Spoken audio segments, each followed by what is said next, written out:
discussion, overhead review, OPEB funding status. And I thank you for what you sent us. But yeah, I'm sure glad you have it here today, 'cause I got a whole bunch of questions that I don't understand. Okay. I'm sure Wes will answer all of them.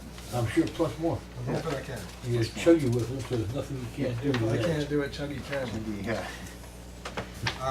So yeah, the purpose of this meeting is to bring overhead to the finance committee before we bring it to the board, so that you guys get to ask all your questions. We want to give you all the detail possible and hopefully answer all your questions before we bring it to the board for adoption. It is done every year, and we've been using the same methodology since 2013. So today I'll kind of go over, hopefully, everything I can. Okay, so first off, I got a new party page for the finance committee. Oh, hey, Yeah, all isn't it right. exciting? Oh, much better. How come it's not actually physically us standing down there? That should be It your is, board. it's smaller, you can't tell. I don't see a bald guy with a beard. So we like all the squiggly arrows that come out to straight ones, that's how we solve it. I thought it was pretty good solve. Oh, solve that's problems. okay, yeah. Goes through the cog and We're comes putting out. pieces of the puzzle Is that a together. rotary cog? I think a Rotarian cog. Yes. Okay, so today we're going to talk about the overhead rate. First, I'll talk about the purpose of it, why we do the overhead rate, why it's required. I'll go into the background and talk a little bit about the history of the overhead rate here at the district, the methodology we use for calculating it, the current year calculation, prior year comparisons, what the last or prior year's rates look like, and the next steps. So why do we do the overhead rate? I think before I talk about that, it's important to understand what the overhead rate does. Basically, overhead, it allocates a portion of your operating costs, so it moves your operating cost to the cost of a project or an asset. So it will reduce your operating costs once we've determined what rate to apply to the overhead. So it's going to move it. You're going to see an outflow of operating costs and inflow on the project. So So you're saying internal projects such as the bathroom expansion. that would be charged to, if there's a developer working on it and we worked on that, we spent labor hours, Right. it would be charged at our rate plus the overhead rate to the developer. So, why we actually create or calculate the overhead for two reasons. One, because it's required by GAAP. GAAP requires us to calculate it because it's accounting for the actual cost of an asset. The actual cost is made up of the direct labor and materials cost, asset, project, however you want to look at that. There's, it says asset in the terminology, but so it's made up of the direct labor and materials and costs plus the supporting costs of the district related to that project or asset. Also, it eliminates the unfair burden on the ratepayers. If we don't move it from operations to the cost of the project, we're overcharging our ratepayers, could be increasing our rates by too much potentially. So by moving it, it's more fair for our ratepayers. The background methodology, so in 2013, I got a question about this, because no matter where it ends up, our ratepayers pay for it. no, No. in this Well, where does case, it come from? Not directly. Developers. it's gonna go to the person Oh, working on the development. project, Yeah. yes. Or if you had an internal capital job that may have like government funding, like if you had grant, Right. it can be paid for by other people's money, whether a developer or grant money. And you could make the argument that anything that developers pay ultimately gets passed along anyways, but Yeah. not directly. So in 2013, we had a cost of service study done, and part of that cost of service study, Black & Veatch recommended that we use a single overhead rate that was applied to the direct labor to projects or assets, based on the approved budget for that fiscal year and effective July 1 of each fiscal year. And do you concur with Black & Veatch at that time, looking back at it now? I do concur with them, and I think the method of calculation is actually a really good one. I've only seen two that I thought were really good. There are different methods depending on which consultant you get, but there's also a standard labor method of calculating it, but that would require us to do another cost of service and would actually end up being about the same amount anyway, because you're still going to do the same concept where you have your indirect divided by your direct. So that's just going to be added to an average labor cost that you create, and it's going to end up hopefully around the same if you're doing it right. Okay, thank you. So the overhead applies to outside contractor costs. So if we help someone else and we're working with them, we apply that labor, we charge that to them plus, so it's our labor rate plus the overhead rate. Developer projects and miscellaneous billings might be like if a fire hydrant gets hit and we have to charge an insurance company or someone for it, we charge our rate plus the overhead rate. So when I'm thinking of the sewer line that was ran for Brookfield, along Discovery. So I know that the contractor for the developer put the line in, but we had our inspection teams going out. Were we charging this Yes. back to them? Okay. That's a good example of when we get external money, even though we didn't build it. Okay. So the methodology that was recommended, so basically we look at our total budgeted indirect costs plus our employee benefits, which are indirect costs, divided by the direct labor costs, and that'll give you your overhead rate. And now I'll go into the components of this based on the fiscal year 18-19 budget, which was just approved in June 6th. And I believe I sent you a copy of the budget plus the overhead. You should. So each of these numbers you'll see has the budget page reference number in that one column there, so you can see if you want to refer to those numbers, make sure they tie, hopefully they do, because Chuggy and I figured it out. So Black and Beach identified 4 departments that are indirectly related to the cost of providing water. Those are safety and regulatory, buildings and grounds, information technology, and G&A. So you can see here, those are the 4 departments. So just so you know, for the purpose of these slides, I put it down to 3 years instead of 5 because it just made the numbers a little bit more visible. But the out years, 18 and 17, are for comparison purposes only, so we're really focusing on the 18-19 column. Now, on all these, every year you're showing budgeted. Yes. This is what we budget, this is what we forecast. Yep. What about what happens? So we calculate overhead and charge overhead based on our budget. We could look at what was actual, but we're not gonna reverse the overhead charges, so it wouldn't. Right. I mean, you can do it for comparison purposes, and I can show you that if you wanted to, not right now, but. Yeah, I just wondered, are we ahead of budget, behind budget? You can't be right on budget. So, and that would go to our budget to actual comparison that we do for the 5 years at the beginning of the budget process. So you can kind of see it there. And I think water, we were only off by 2.5% or something, so it's really not gonna have that much of an effect. Plus, you're only looking at certain departments, you're not looking at the total. Okay. So for indirect, you do look at the department total cost for those 4 indirect departments. So those are actually the total, $268,000 is the total budget for safety and regulatory. And then G&A, you can see there's a water G&A and then a water G&A transfer. The reason that we're doing that is because in the budget, we budget for the Okay, overhead. still on water G&A, what number? So you're looking at line 4 and 5 on your sheet. Thank you. Those are on budget pages 14. And you can see it's $2,985,000, and below that's $921,000. And they're called water G&A and water G&A transfer.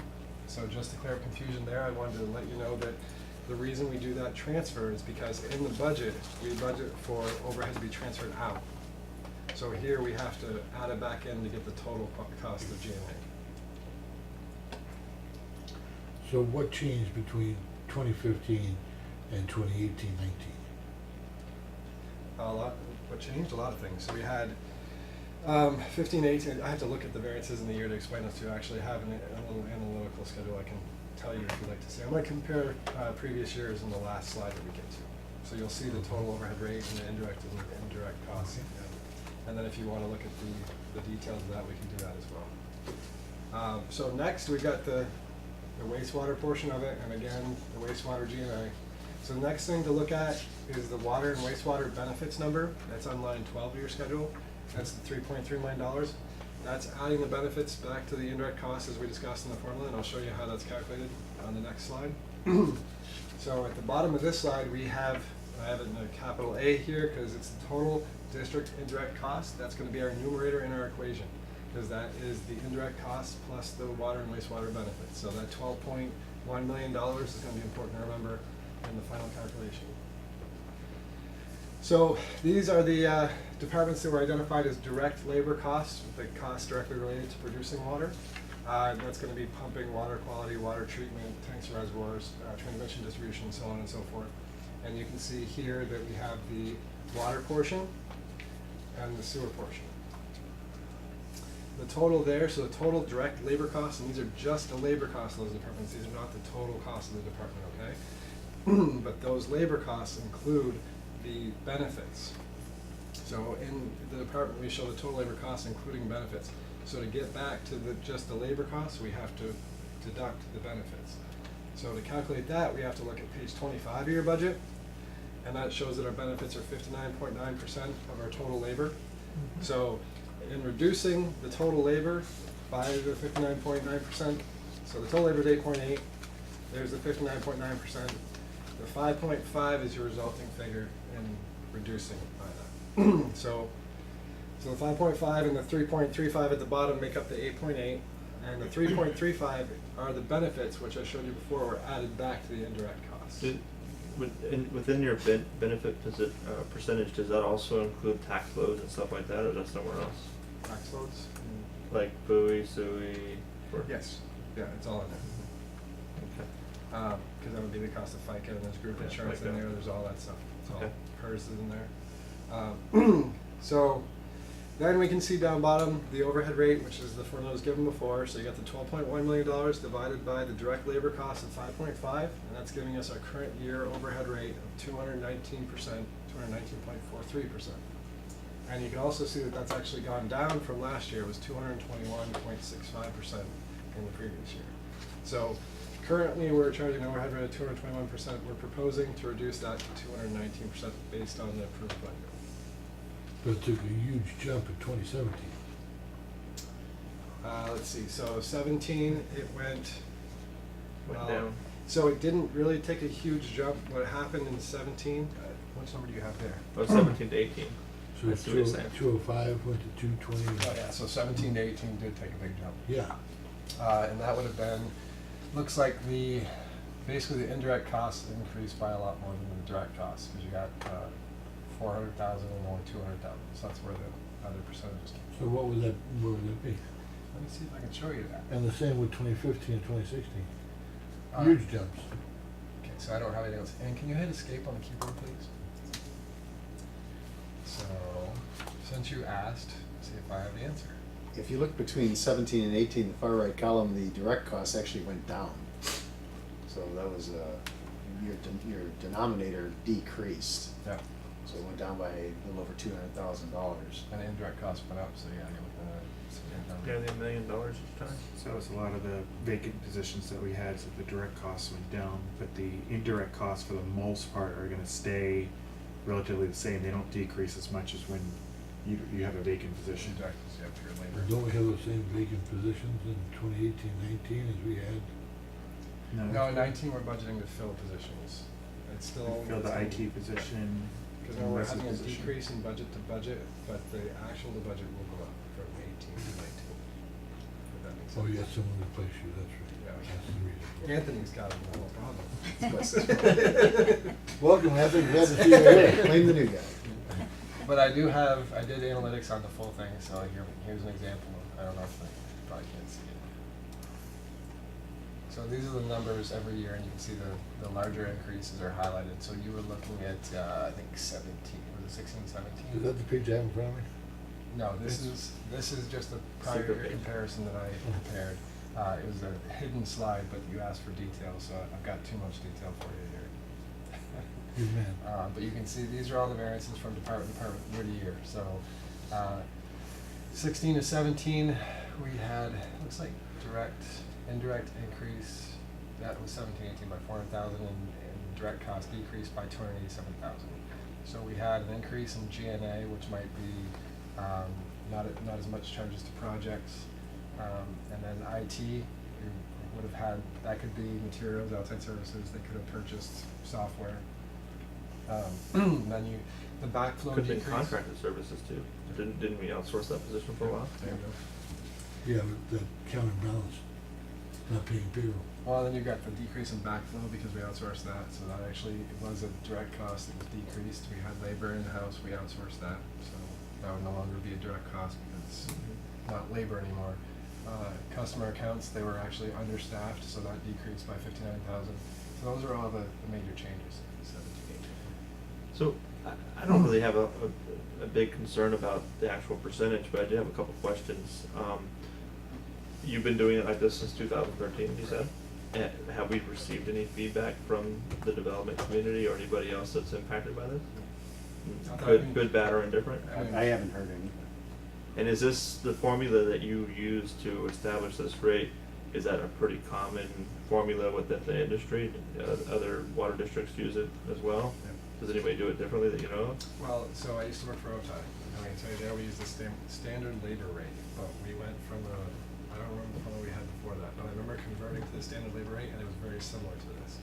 So we took the indirect cost, divided it by the direct, got that percentage, and then we took an average cost of our sort of direct department labor, and we said, okay, what's the average salary? You know, if it was $50 an hour, $20 an hour, whatever, we took $20 an hour, multiplied the percentage, and said, okay, now it's $40 an hour. So we're gonna charge the developers $40 an hour as a standard labor rate, and that was applied to all projects across the district.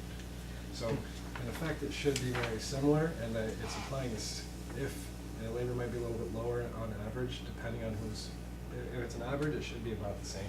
It should come out pretty similar. So are you recommending a decrease in overhead rate? I am, from 221 to 219. Why not keep it the same? Well, you know, we adopted a methodology based on the Black and Beach study, and we are required to come back every year to get it approved by the board, so we want to use a consistent methodology. Thanks. If it had varied widely- I remember those exact words. Okay, They're gonna come back. the tape's running. And I can prove this one as many times as you want to show if someone says, hey, why are you calculating this way? I'll show them over and over again. But nobody asked. Well, if they just, I got it for them. Yeah, this doesn't affect the average citizen or Right. customer, they never see this. No, yeah. So, and if you could hit escape for one, too. Well, they do see it in what we charge to lock and unlock and turn off and turn on. and, Yeah, for those specific, yeah. For those, everything we do other than serve water and serve sewer. So we lowered rates Yep. So we're gonna be lowering all those rates. by 2%. Well, there's a, that's a discussion for a different finance committee meeting, probably. We're gonna be probably coming back, I assume, with miscellaneous fees in the future. Yeah. For a discussion. So that'll be another conversation. Aren't those fees encompassed in here? Well, this is part of calculating those. This leads to that, yeah, as a part of that. Oh. So we're building a foundation. It's like walking you down the primrose path Yeah. to the big hole in front of you, you don't see. Just walk towards the light. Yeah, right, Fine. yeah. Don't worry about anything What, else. what do you say, how the aha moment? Yeah, exactly, the aha moment. When's that coming? No, we That's get- coming we in get the next meeting. We Hey, don't, rates we are don't down. do that anymore. We give you all the details along the way, so you see everything. But this is an aha moment coming. Because you're gonna decrease all the rates, but you're not going to. For overhead, we're decreasing it 221 to 219. Right, but for fees, Miscellaneous That's up to fees. us. miscellaneous That's fees. completely up to you. We're gonna show you what we think they Completely up to should you. be. That's completely up to you after we explain to you how you have to do it, We're gonna show you what we think they should be, and based on, all the information that we have, and all accurate information. Well, Partly based on that. Yeah, partly based what on else that. would you base it on? We take, like for example, for a lock fee, we'll take how many hours it takes for customer service to answer the phone calls and do all that, how long it takes for meters to go out there and lock it and unlock it. So if it's 45 minutes for meters and 15 minutes for customer service, I'm just making those numbers up. Right, right. It'd be 15 minutes at whatever the customer service rate is, let's say it's $30 an hour, plus the $219, and let's say meters is $35 an hour at 45 minutes plus the $211. Combine those two and it should be $82, or whatever that number is. I mean, I'm just making them up off the top of my Right. head. Okay. So that's how. Does James will probably get a piece too. He seems to get a piece of everything. Yeah, we, in his department. whoever impacts that lock fee, whether it's my time, customer service time, Wes's time, it's all put into that Right. formula. The GM's time and everybody's time. All in Okay. So the next That's great. steps in the overhead process, we will bring this to the board meeting on July 18th, and hopefully we will adopt the overhead rate, or you will adopt the overhead rate. Oh, good. James is bringing this forward? there. James gets that. Oh, yeah. Oh, you're still I forgot out. he's in charge of it, yeah. And it affects the I'm rates excited. the month it's adopted, right? So if it's adopted in July 18th, it's retroactive back to July 1st. So if it got delayed for whatever reason into, say, August, then it would only be effective August 1st. Unless the board decided to make it retroactive to July 1. Of course, by then we may have, when's the August meeting? August 1st. Okay, so we could still retro, because we probably wouldn't have done the July Yeah. overhead yet. Right. But that'd be at the discretion of the board. So that's interesting. So then once the board votes on it, if it's approved, it's immediate. Correct. We heard August 1st, just so you know. Okay. You will be here? Not on August 1st, I'll be here on the 18th though, so. Oh, you'll be here. So that's all I have for the overhead presentation. The next item on the agenda is the OPEB funding levels, I believe, and Mike's gonna give us some information on that. Working notes. Mike, they always give you the bad. Actually, it's good Yeah, news. this is good news. Good news. What's gonna be our payment this year? I mean, this month, 80,000, 90,000, 100,000? For OPEB, yeah. Did we decide? Oh, no, 60. 60. I said Okay. 60. Okay, 60. Let me just write that real quick so I can give you guys an updated amount. So it's 54, 58, 477. Okay, so as you know, we've been funding about an extra $100,000 in OPEB for 9 months, 8 months, 9 months. And so what we do is we go to an actuarial who, based on everyone's ages, years of service, if they're eligible for it, tells us how much is the liability for all of our employees. And as the last time we got one was back in 2017. All of our eligible. Eligible employees. It's a closed system, so anyone coming in new, and me, because I'm not eligible for it, it's closed system, so the cost will How not. about Washington State till gets the, It's not was trying to- transferable. I was So, trying to- I appreciate it. yeah. So as there for of last time we had it, we had 76 active employees, and that number has gone down, and 28 retired employees, and that number has probably gone up with a few retirees that we've had in the system. That's as of when?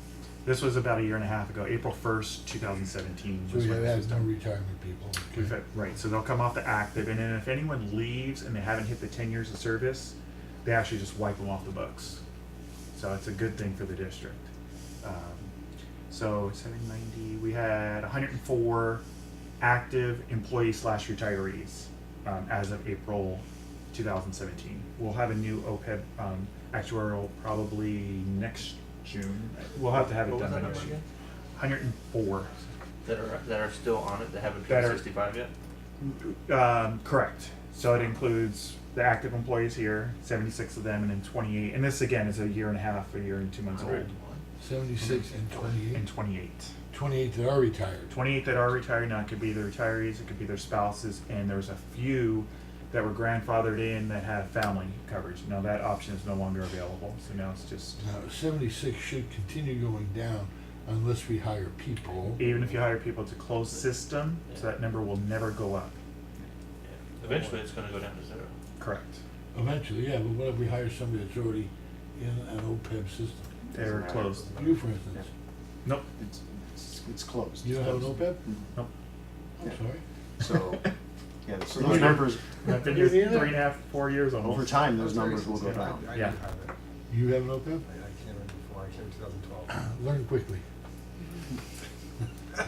Great. There we go, I'm just kidding, I know. Yeah. So at the time this report was done, our OPEB liability, which means our liability, our unfunded accrued liability, is our liability less our assets. Okay, so at a year and a half ago, our unfunded liability was almost $2 million. And today, as of June, right now, we have, if you look at the red line, I'll share it with you. The red line is the 5.4 million, 5479. That is our total liabilities. Right? And the green line is our total assets.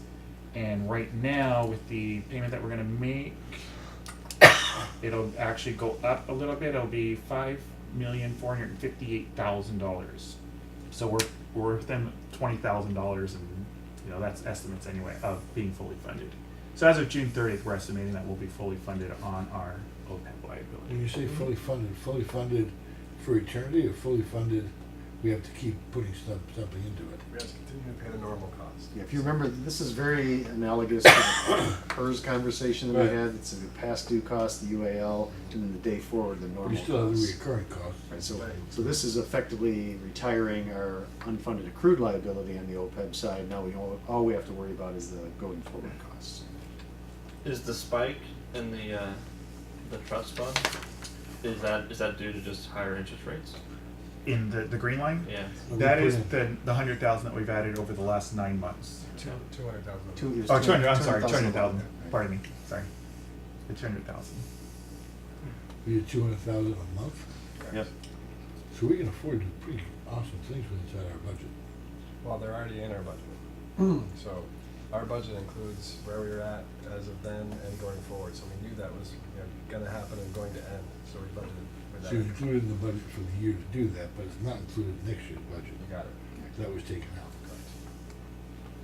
That's good news, yeah. So Mike, you wanna talk about the bottom chart? Yeah, so the bottom then just shows our return on assets since inception, and then kind of the first couple years are spiked. That's because when you look at, like, if, for example, the stock market went up 10% today, and you annualize it, you could say it's 10% times 365 days. You made 3,650% in one day annualized. Right. So the first couple years, you're going to get that really weird shape. So now it's kind of averaging out between 5.3 to 6% a month is our return in the OPEB asset versus our 1.878 1.7 this month.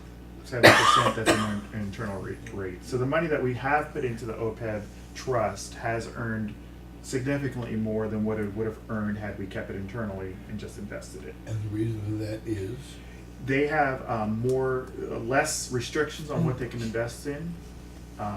So they is who? the OPEB trust. Okay. Every agency has an OPEB trust, or, Not every agency has it. It's but the optional. ones that have it, Yes. they're different trusts though. Or is there Uh, one trust called OPEB trust? Ours is CERT, which is, I don't know what this CalPERS. CalPERS. I don't know what it stands for. California Okay. Employee Whatever. Benefit Oh, okay. Trust, something like Alright. that. So we put it in the trust fund, and there's actually 3 different investing options you can take. There's like a low risk, medium risk, and high risk. So we're at the medium risk Okay. one. So medium risk, medium return. If we put it in the high risk, potentially you could get higher returns, but then potentially also you can get So the lower money we send to returns. CalPERS, Mhm. is there 3 categories for that as well? I mean, does that run the same way as the OPEB? The regular CalPERS Yeah.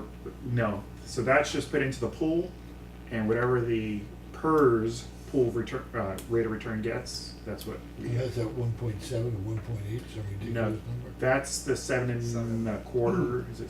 Well, they're coming down. It's going down to Seven. 7, To 7. heading towards 7. We're not getting it, that's what they're, Anticipating that we're right. going to get. But 5.3 is actually what you're getting, it's not. That's what we Correct. actually got. Yeah. So they do better than what we do Correct. with our own, because they're much larger. Right.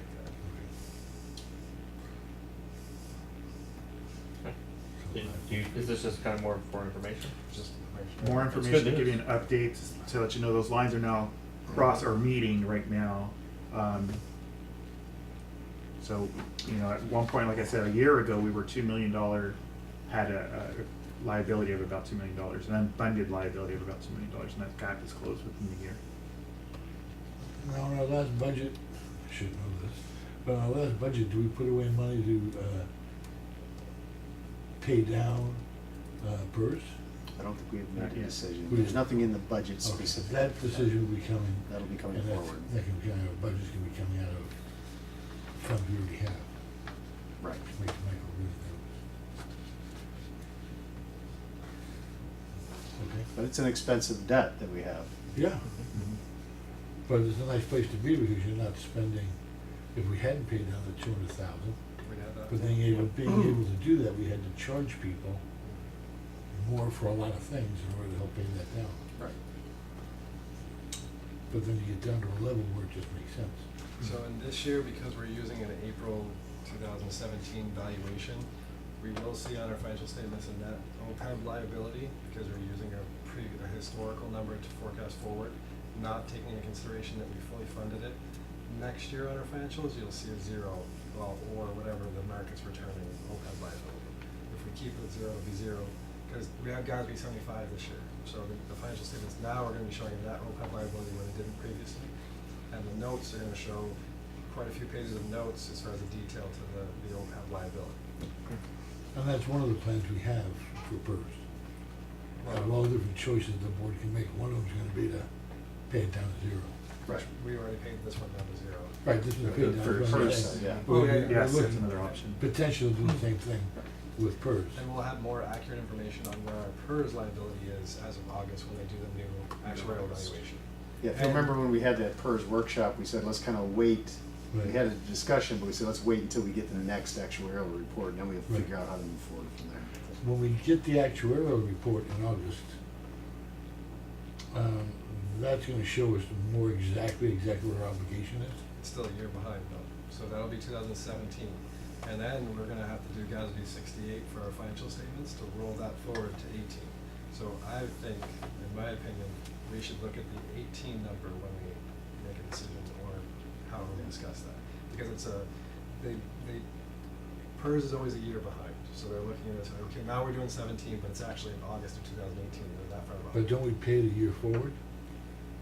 Pay the year Isn't that forward. what we pay, when we get their bill, boom, we send it to them right away? We pay what they tell us for that year, and we do pay it upfront, yes, to Right, save. so unfunded. so we're not paying the 6 or 7% on it. Right.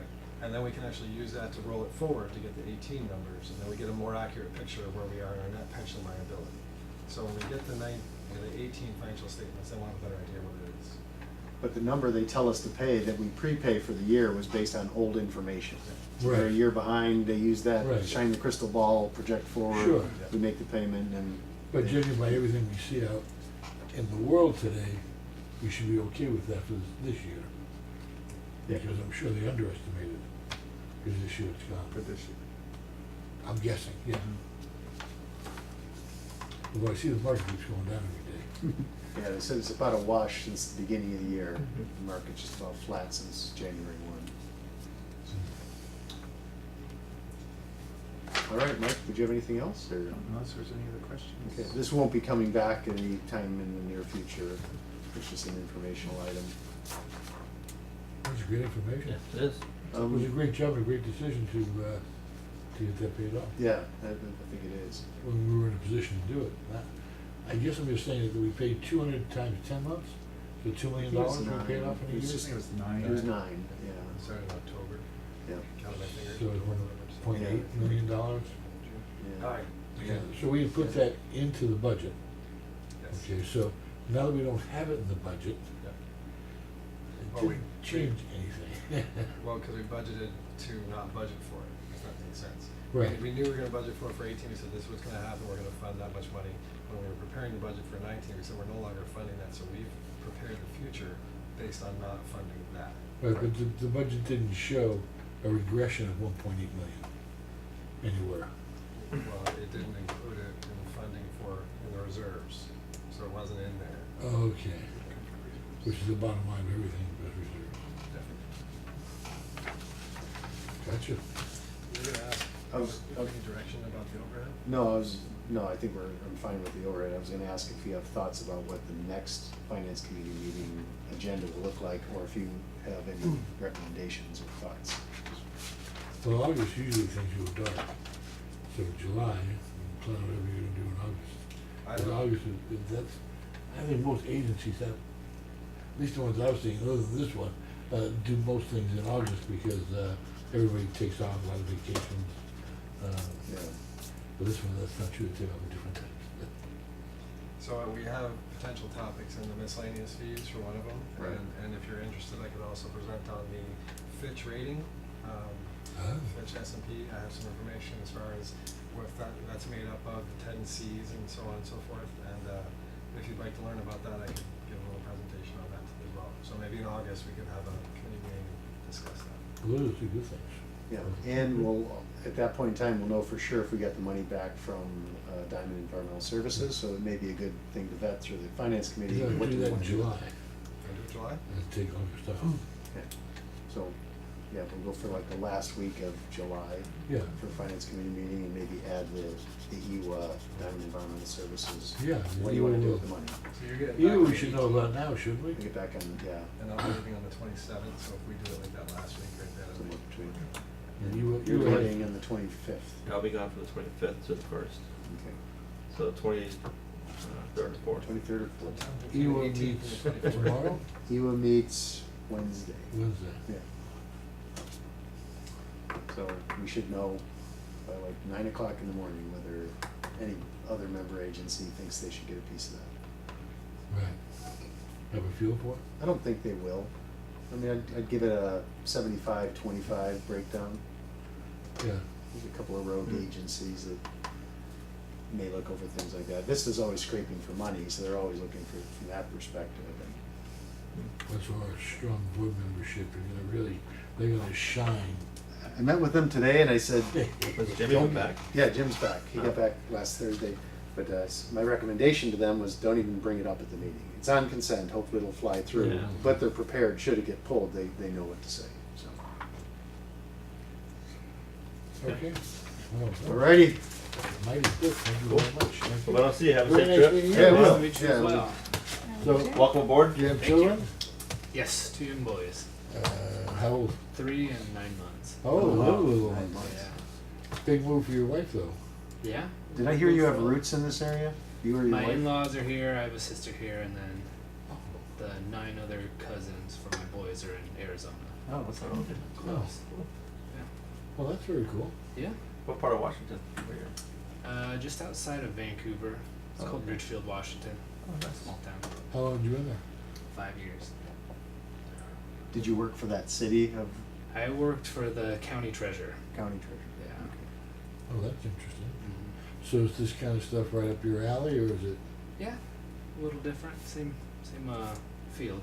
So it'll take some time. Is he making you get a chuggy? Does It he was know who Chucky recommended. is? Yeah, we were Was trying to recommended? fit in, so Yeah, whatever. I have to get it. Yeah. Mike hasn't gotten one, I noticed that. It's like Mike goes, I got my iced tea. I need the caffeine. there you go. I don't drink coffee, so. Yeah, I dehydrate with the coffee, so I gotta rehydrate with sugar. Well, thank you very much. Anthony recently passed Adjourn. his certified government finance officer.